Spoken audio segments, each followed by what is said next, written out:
Spoken ইংলিশে সবথেকে গুরুত্বপূর্ণ বিষয় কী?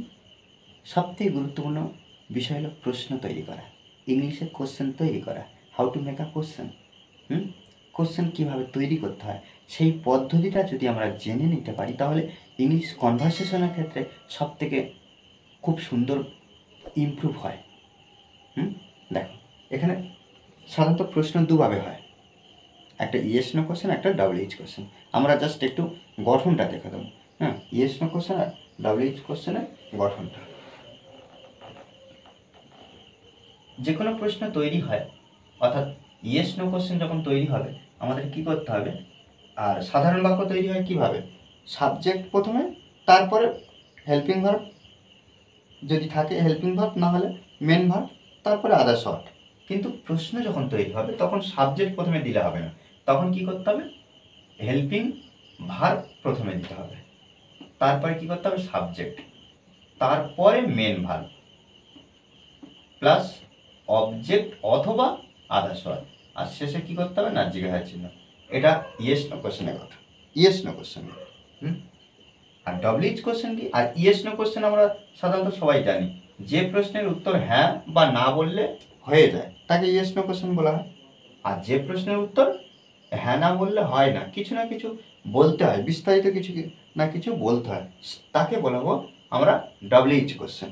আর এটা ইয়েস নো কোশ্চেনের গঠন। আর WH কোশ্চেনের গঠনটা কি হবে, জাস্ট এই ইয়েস নো কোশ্চেনের আগে যে WH ওয়ার্ডটা পাবো সেই WH ওয়ার্ডটা বসিয়ে দেবো, অর্থাৎ what, when, how, where, which, এই শব্দগুলো। ব্যতিক্রম আছে যেটা হাউ, এটা কিন্তু WH দিয়ে শুরু নয়, তবু প্রশ্ন করার জন্য এটা উপযুক্ত, এটা ব্যবহার করা হয়, তাই আমরা WH এর ফ্যামিলির মধ্যে ফেলে দিয়েছি। দেখো, তুমি কিভাবে এই সমস্যার সমাধান করতে পারো, তুমি কিভাবে, দেখো এটা আমরা কি করে বুঝবো যে এটা WH কোশ্চেন আর ইয়েস নো কোশ্চেন, তুমি কিভাবে এই সমস্যার সমাধান করতে পারো, কিভাবে তার যে পদ্ধতি বলতে হবে, এখানে কিন্তু ইয়েস নো বললে হবে না, পদ্ধতি বলতে হবে। সেক্ষেত্রে আমরা এই যে হাউ ব্যবহার করব, আর যেহেতু হাউ ব্যবহার করছি তাই কি হচ্ছে না WH কোশ্চেনের আন্ডার পড়ে যাচ্ছে। হাউ, কিভাবে,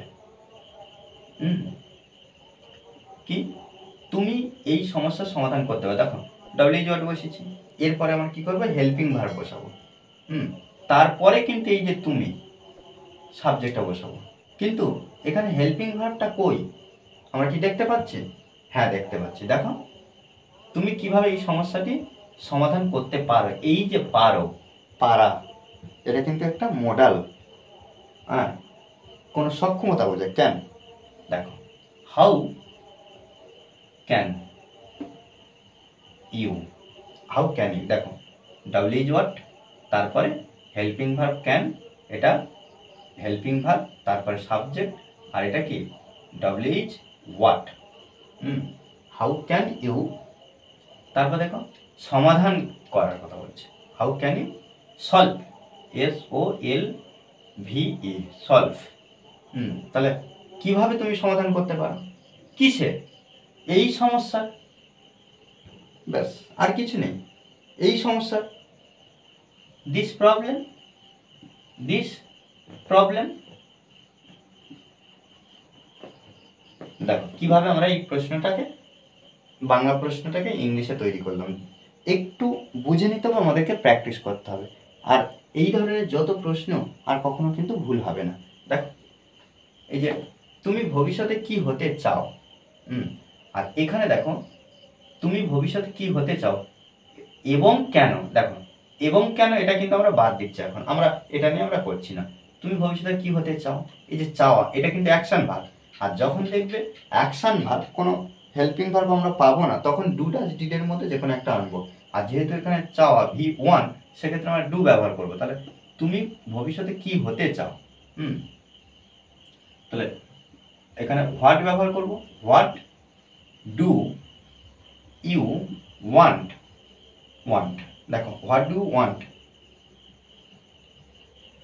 তাহলে তুমি কি চাও, হোয়াট ডু ওয়ান্ট, তুমি কি চাও, এই যে হতে, এই যে হতে, এর জন্য টু বিকাম ব্যবহার করো, become, what do you want to become, তুমি কি হতে চাও। ভবিষ্যতে, দেখো এখানে এই যে ভবিষ্যতে, in the future, in the future, in the future. এবং কেন, এর সঙ্গে এটা যুক্ত আছে, আমরা অ্যান্ড, আচ্ছা অ্যান্ড হোয়াই, দেখো হয়ে গেল, আর কিছু নেই। এভাবে কিন্তু আমাদের প্র্যাকটিস করতে হবে।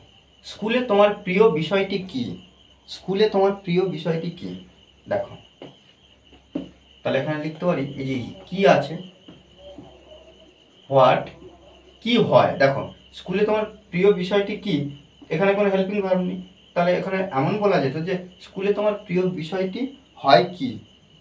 এখানে কোনো অ্যাকশন ভার্ব নেই, সেক্ষেত্রে আমরা ইজ ব্যবহার করলাম। দেখো প্রেজেন্ট ইনডিপেন্ডেন্সের ক্ষেত্রে what is your favourite subject,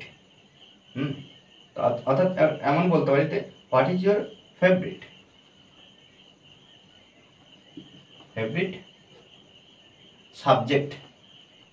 subject, দেখো হলো স্কুলে, ইন স্কুল জিজ্ঞাসা চিহ্ন।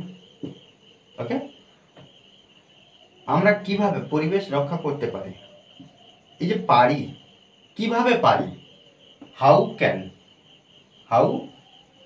ক্যান, কিভাবে পারি। উই, দেখো সাবজেক্ট, তাহলে কিভাবে আমরা পারি রক্ষা করতে,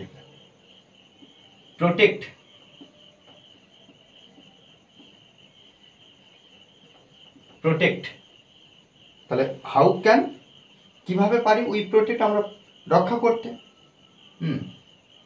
পরিবেশ, কাদের পরিবেশ, আমরা আমাদের পরিবেশ কিভাবে রক্ষা করতে পারি, এভাবেও কিন্তু বলতে পারি। তাহলে how can we protect our environment,